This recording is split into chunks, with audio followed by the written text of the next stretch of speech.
Hello दोस्तों, नमस्कार। आपका बहुत बहुत स्वागत है आपके अपने YouTube channel victorious coaching classes में। दोस्तों, आज की अपडेट में हम बात करेंगे 69,000 उत्तर कुंजी प्रकरण मिशन सुप्रीम कोर्ट। कब तक सुनवाई के आसार और क्या हो सकता है आधार, यानी बहुत कुछ इसमें हम बात करने वाले हैं इस वीडियो के अंतर्गत। तो बने रहिए वीडियो के अंत तक मेरे साथ, बिना वीडियो को स्किप किए हुए, तभी आपको पूरा प्रकरण समझ में आएगा। तो दोस्तों, जैसा कि आप जानते हैं कि 69,000 सहायक अध्यापक भर्ती के एक गलत प्रश्न का विवाद सुप्रीम कोर्ट पहुंच गया है और ये अब स्पष्ट हो गया है कि सरकार उत्तर कुंजी मामले में एक नंबर से उत्तीर्ण अभ्यर्थियों को इतनी आसानी से नौकरी नहीं देने वाली। और इस सरकार का चाहे पहला कार्यकाल रहा हो या अब दूसरा, इनकी मानसिकता उत्तर कुंजी अभ्यर्थियों के प्रति पूर्व की भांति ही है। आपने देखा कि सुप्रीम कोर्ट में याचिका तो इन्होंने डाला है, परंतु उसमें भी डिफेक्ट लगा है, अर्थात ये मामले को लटकाए रखना चाहते हैं। लेकिन अब सारांश ये है कि हमें अब इस स्तर पर भी प्रयास करना होगा कि मामले की जल्द सुनवाई हो, नहीं तो ये मामला लंबा खिंच सकता है। परंतु उम्मीद की जानी चाहिए कि जैसा विगत दिनों आए एक आदेश के अनुसार, जिसमें शासन ने न्यायालय में लंबित मामलों को जल्द निस्तारित करने की बात कही है, तो शायद सरकार डिफेक्ट हटाकर 25 अप्रैल से पहले सुनवाई करा ले। दोस्तों, इस संबंध में आपकी क्या राय है, कमेंट करके अवश्य बताइएगा। अब आते हैं महत्वपूर्ण मुद्दे पर। तो दोस्तों, अब बात कर लेते हैं कि सरकार के सुप्रीम कोर्ट जाने का ग्राउंड क्या हो सकता है। तो एक प्रकार से देखा जाए तो इनका कोई ग्राउंड बनता ही नहीं है। और इससे पहले आपको पता है कि अभिषेक श्रीवास्तव जी भी उसी स्टैंड पर गए थे वहाँ पर, और क्या हुआ ये सबको मालूम है। तो जहाँ तक मेरा मानना है, फिर भी इसमें हम बात करेंगे कि किन चीज़ों को आधार बनाकर ये वहाँ पर जाएंगे। अब जाएंगे क्या, चले तो गए ही हैं। तो इनके लगभग अगर देखे जाएं तो ये तीन ही चीज़ वहाँ पर रख सकते हैं।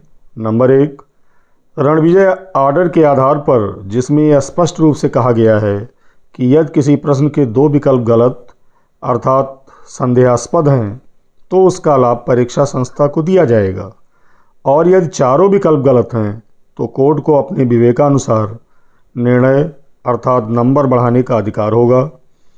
तो यहीं पर सरकार इनसे कह सकती है कि नंबर बढ़ाने का अधिकार कोर्ट को नहीं है, तो यहाँ पर भी ये फंसेंगे। कहने का मतलब है कि ये कह सकते हैं कि नंबर बढ़ाने का अधिकार कोर्ट को नहीं है, तो दोस्तों यहाँ पर भी वो फंसेंगे, क्योंकि टेट मामले में कई बार कोर्ट से ही नंबर बढ़े हैं। और इसके अतिरिक्त हमारे अधिवक्ता न्यायालय में उनसे ये भी पूछ सकते हैं कि जब अभिषेक श्रीवास्तव की याचिका सुप्रीम कोर्ट में लगी थी, तब आपने अभ्यर्थियों को मिले इस एक नंबर का विरोध क्यों नहीं किया, जो कि अब अवमानना के बाद आप कर रहे हैं। नंबर 2, ये भी हो सकता है कि सरकार को कम से कम लोगों को नियुक्ति देनी पड़े, इसलिए वो ये भी कह सकती है कोर्ट से कि इस प्रश्न पर जिन लोगों ने आपत्ति की है, केवल उन्हीं को नंबर मिलने का अधिकार है। तो दोस्तों, वो यहाँ पर भी घिरेंगे, क्योंकि उन्होंने पहले ही बिना आपत्ति के हिंदी के 3 प्रश्नों पर सभी को नंबर प्रदान किया हुआ है, जिसके कारण बहुत से अयोग्य योग्य होकर नौकरी कर रहे हैं। अब नंबर 3, इसमें सरकार प्रश्न को ही सही ठहराने का असफल प्रयास कर सकती है। तो मित्रों, वो तो अब असंभव है, क्योंकि वेलफेयर ग्राह्य नाम से कोई भी व्यक्ति पृथ्वी पर अवतरित ही नहीं हुआ है जिसने ये परिभाषा दी हो। अब दोस्तों, कुल मिलाकर सारांश ये है कि कहीं से भी अपना पक्ष फिलहाल कमज़ोर नहीं दिखाई देता, अतः घबराने की बिल्कुल आवश्यकता नहीं है। परंतु नीति यही कहती है कि दुश्मन को कभी कमज़ोर नहीं समझना चाहिए, क्योंकि हम उस सिस्टम से लड़ाई लड़ रहे हैं जिसके पास स्रोत अनंत है और हमारे पास सीमित है। और इस नाजुक मोड़ पर एक भी भूल पूरा भविष्य बिगाड़ सकती है। साथियों, अंत में यही कहना है कि न्यायिक प्रक्रिया में लड़ाई लड़ने के लिए वित्तीय संसाधनों की आवश्यकता होती है। यानी आप तभी न्यायिक प्रक्रिया में जा सकते हैं जब आपके पास पर्याप्त धन होना चाहिए, वरना सही होकर भी आप गलत हो जाते हैं, और जिसे आप सभी जानते हैं। और अब उसकी टीम को, यानी लीगल टीम को नितांत आवश्यकता है। शेष आप खुद समझदार हैं।